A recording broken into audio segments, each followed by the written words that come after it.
নমস্কার।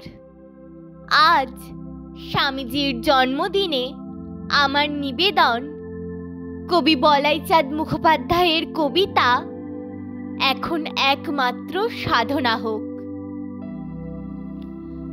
বিবেকানন্দ কেবল একটি ব্যক্তি নন, তিনি ভারতবর্ষের আত্মার অভিব্যক্তি, যা অভিভূত করেছে সারা বিশ্বকে।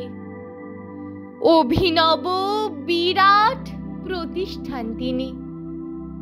কি ভাষায় বর্ণনা করব তার সঙ্গে সূর্য, চন্দ্র, গ্রহ, নক্ষত্রের তুলনা করতে ইচ্ছে করে, কিন্তু তখনই মনে হয় তিনি অতুলনীয়। প্রদীপ্ত স্বকীয়তায় তিনি সমুদ্ভাসিত। চিরন্তন মহাকালের অদৃশ্য মহামন্দির থেকে যে আলোক ছটা অহরহ ছুটে আসছে, বিচ্ছুরিত হচ্ছে নিখিল বিশ্বে, তিনি ছিলেন সেই আলোকের অপরূপ দর্পণ।